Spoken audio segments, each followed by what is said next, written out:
समुदाय होता है तो उसमें आर्टिकल 26 में रोकने का भी अधिकार आजकल देखने में आया है।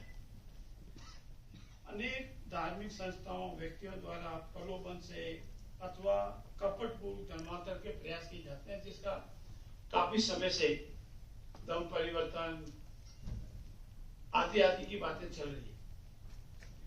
हमने एक राजस्थान विधि विरुद्ध धर्म सब परिवर्तन प्रतिषेध विधेयक बिल पिछली बार लाया था, उसमें कुछ अमेंडमेंट होकर के संशोधित बिल इस बार हम विधानसभा में प्रस्तुत करेंगे। और अक्सर ये देखने में आया है कि अनेक संस्थाएं व्यक्ति इस तरह से व्यवस्था करती है कि दूसरे समुदाय को ठेस पहुंचे, जिससे लॉ एंड ऑर्डर में भी तकलीफ आती है। इसीलिए धर्म परिवर्तन क्या होता है इसको स्पेसिफिक रूप से डिफाइन किया। उसमें मुख्य रूप से मिथ्यारूपण, मिसरिप्रेजेंटेशन, गलत सूचना, बलपूर्वक कार्य करना, धोखाधड़ी करना, फ्रॉड करना, अनुचित प्रभाव, अनड्यू इन्फ्लुएंस डालना, जबरदस्ती प्रचार करना, कोर्सन दबाव बढ़ाना, प्रलोभन देना, विवाह का साझा प्रदान कर धर्म परिवर्तन कराना, अन्य कपटपूर्वक संचालन, ये सभी कोई कृत्य होगा वो धर्म परिवर्तन की परिभाषा में आएगा। दूसरा, अगर कोई अपने मूल धर्म में रिटर्न होता है, जिसको हम घर वापसी कहते हैं, तो ये प्रोविजन जो है वो उसमें लागू नहीं होंगे। अब इसमें आपकी शंका रहेगी कि इसका अगर कोई उल्लंघन करता है तो उसमें सजा के क्या प्रावधान है। अगर कोई व्यक्ति पहली बार ऐसा जो मैंने अभी बतलाया धारा 3 में अपराध करता है तो कम से कम 7 वर्ष की सजा और अधिकतम 14 वर्ष की सजा और 5 लाख रुपए का जुर्माना। अगर यही अपराध कोई नाबालिग, दिव्यांग, महिला, SC/ST जाति की स्थिति में अगर होता है तो न्यूनतम 10 वर्ष की सजा और अधिकतम 20 वर्ष और 10 लाख का आर्थिक जुर्माना। और यही कृत्य अगर कोई सामूहिक रूप से धर्म परिवर्तन करवाता है समूह के रूप में, तो न्यूनतम 20 वर्ष का कारावास और अधिकतम आजीवन लाइफ इम्प्रिजमेंट और 25 लाख रुपए तक का जुर्माना की सजा हो सकती है। इसमें विशेष जो देखने का है, ये जो ऊपर मैंने 10 वर्ष, 20 वर्ष, 7 वर्ष, 10 वर्ष, ये जो सजा के प्रावधान बताए, अगर धर्म परिवर्तन कोई विदेशी संस्थान अवैध संस्थान से धन प्राप्त करता है, फॉरेन से कोई एड लाता है, ऐसे कोई काम करता है और उससे ये अपराध करता है धर्म परिवर्तन का, तो न्यूनतम 10 वर्ष और अधिकतम 20 वर्ष की सजा और ऐसे विदेशी संस्थान हो, अवैध रूप से भारत में आए हो, 20 लाख तक का जुर्माना। और यही बात अगर भय, बल, विवाह का वादा, विवाह, नाबालिग, महिला, अवैध व्यापार, व्यक्ति को बहला फुसलाकर अथवा अन्य बेचकर अगर ये अपराध करता है तो न्यूनतम 20 वर्ष और अधिकतम लाइफ इम्प्रिजमेंट मतलब आजीवन कारावास की सजा का प्रावधान है।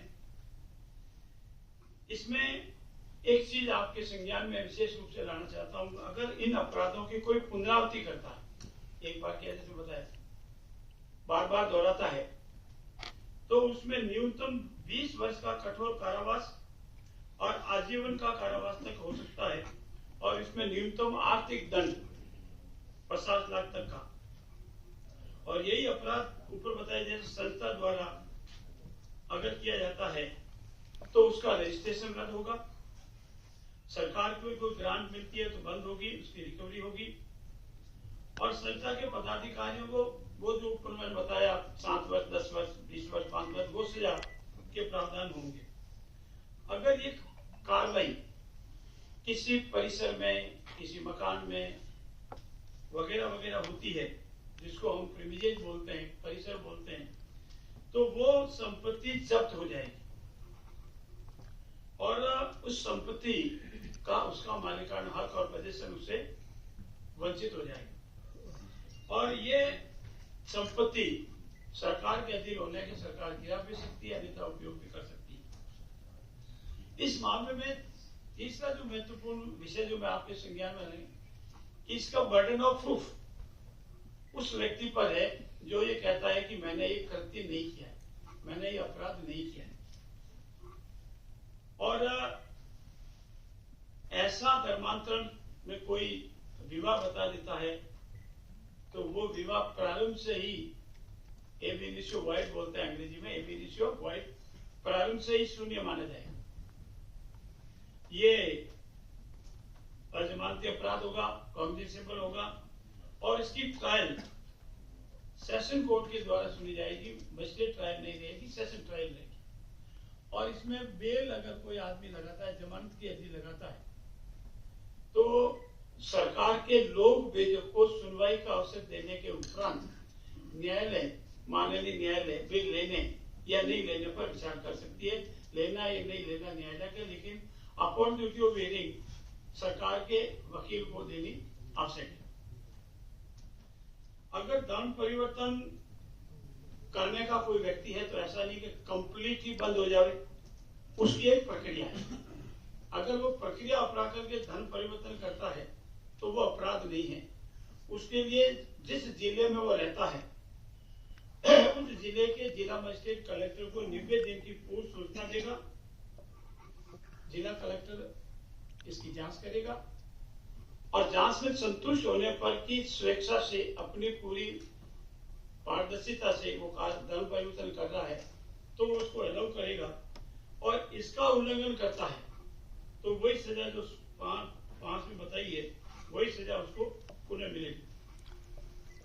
धर्म परिवर्तन समारोह की सूचना जिला मजिस्ट्रेट को 2 माह पूर्व देनी होगी। अगर कोई मान लो ऐसा बड़ा आयोजन आप करते हैं, संस्था करती है, कोई मिशनरी करती है, तो 2 माह पहले आपको जिला कलेक्टर को सूचना देनी पड़ेगी, ऐसा हमारा आयोजन हो रहा है, और जिला मजिस्ट्रेट उसकी जांच करके उसकी परमिशन देगा। ऐसी प्रक्रिया की पालना नहीं करने पर, ये प्रक्रिया है, आपको 2 महीने पहले सूचना देनी है, उसकी जांच होगी, फिर आपको परमिशन मिलेगी तो आप कर सकते हैं। और ऐसा नहीं करते हैं तो वही 10 वर्ष की न्यूनतम, 10 वर्ष न्यूनतम या अधिकतम 14 वर्ष की सजा, 5 लाख रुपए जुर्माना के लिए आप लायबल होंगे। धर्म परिवर्तन के पश्चात वह व्यक्ति उस जिला मजिस्ट्रेट को जहां वो सामान्यतः निवास करता है 72 घंटे में सूचना करेगा, मैं करके आ गया हूँ, धर्म परिवर्तन मेरा हो गया है, मैंने स्वेच्छा से किया है, कलेक्टर में मैंने 90 दिन पहले अर्जी दी थी, सारी हो गई, तो उसके बाद उसका धर्म परिवर्तन अपराध की श्रेणी में नहीं आए। और जिला मजिस्ट्रेट इसकी जांच करके बाहर जो नोटिस बोर्ड होता है जिला मजिस्ट्रेट के बाहर, वो नोटिस पर लगा देगा कि अमुक ए ने भी धर्म परिवर्तन किया है, और ये सूचना आम पब्लिक के लिए होगी ताकि सबको ध्यान दे। ये मोटे मोटे प्रावधान इस विधेयक में बनाए गए हैं ताकि भविष्य में ऐसा कोई उल्लंघन नहीं हो, लॉ एंड ऑर्डर मेंटेन रहे और किसी तरह का कोई विवाद, असमंजस की स्थिति नहीं। इसके अलावा आज माननीय मुख्यमंत्री जी की अध्यक्षता में जो अनेक क्रांतिकारी निर्णय लिए गए,